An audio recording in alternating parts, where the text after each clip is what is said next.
Bismillahirrahmanirrahim. Assalamualaikum warahmatullahi wabarakatuh. Selamat sore, salam sejahtera untuk kita semuanya. Alhamdulillah wa syukurillah wa salatu wassalamu ala rasulillah Sayyidina Habibina Muhammad, Allahumma salli sallim alaihi.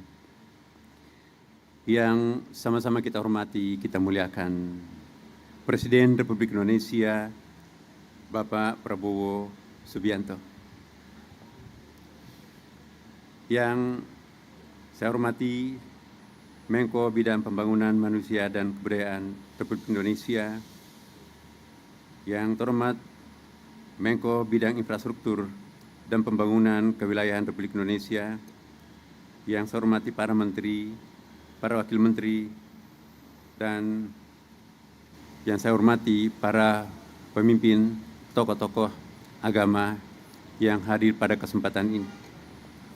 Alhamdulillah, pada hari ini, hari Kamis, tanggal 12, bulan 12, tahun 2024, kita hadir bersama-sama di tempat yang sangat mulia ini dalam rangka peresmian terowongan silaturahim Masjid Istiqlal Gereja Katedral Jakarta.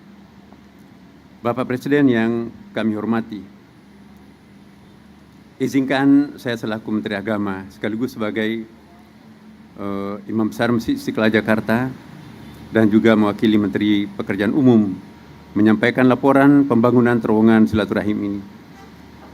Pembangunan terowongan silaturahim Masjid Istiqlal Gereja Katedral merupakan tindak lanjut atas arahan Presiden Republik Indonesia pada tahun 2020 dalam rangka memudahkan akses jamaah antar bangunan rumah ibadah dan untuk memenuhi kebutuhan ruang parkir tanpa mengganggu arus lalu lintas.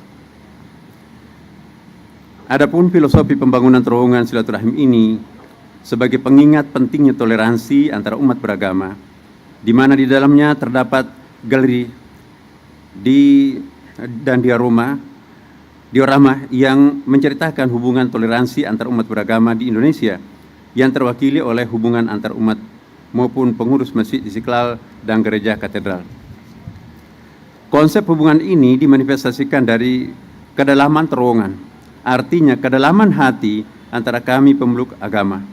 Karena itu kami tidak membangun jembatan di atas jalan. Bapak Presiden yang sama-sama kita hormati, di dalam terowongan ini terdapat,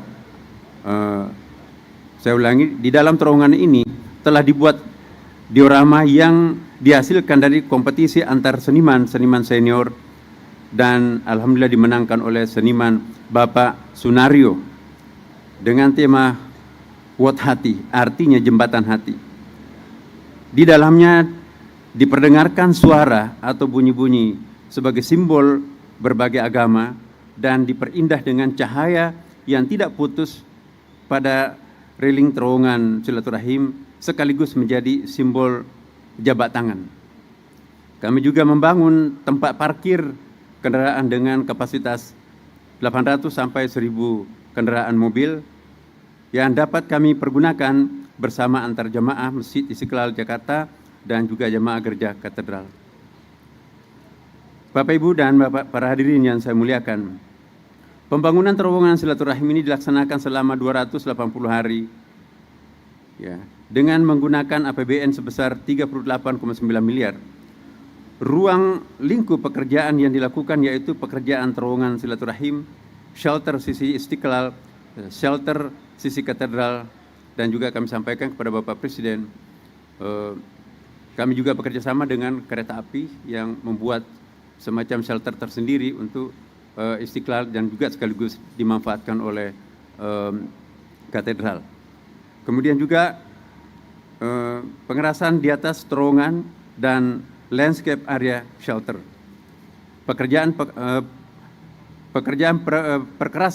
di atas terowongan dan pekerjaan landscape area shelter juga. Terowongan ini memiliki panjang 34 meter dengan lebar 4,1 meter dan tinggi 3 meter yang berada di kedalaman 6 meter. Adapun total luas pembangunan terowongan silaturahim ini sebesar 346 meter.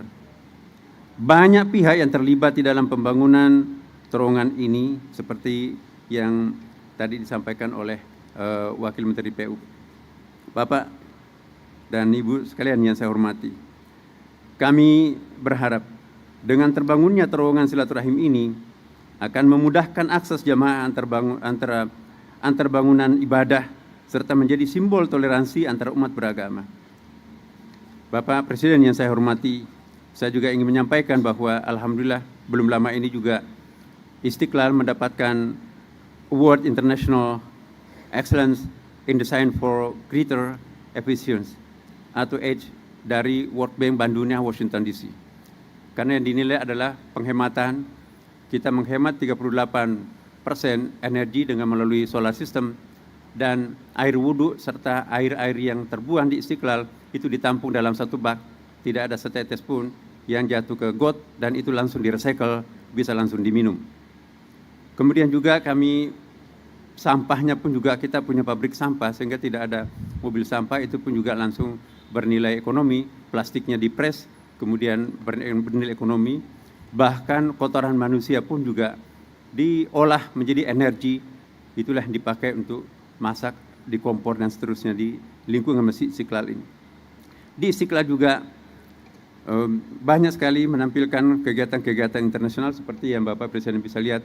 Ini akhir tahunan kita melakukan pemasangan kemah-kemah, termasuk di dalamnya Bapak Presiden kita mendemonstrasikan konsep pendidikan masa depan yang menggunakan artificial intelligence. Kita bekerja sama dengan beberapa negara, dan di sini di dalam Istiqlal juga Bapak Presiden kita bisa mengintip dunia melalui koridor-koridor yang ada.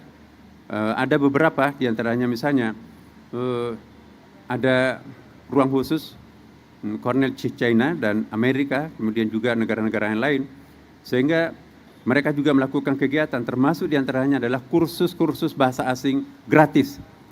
Maka itu pegawai karyawan Istiqlal Bapak Ibu sekalian bukan hanya bisa bahasa Arab dan bahasa Inggris, tapi juga mahir bahasa Cina, karena ada kursus yang dikembangkan oleh Kedutaan Besar Cina.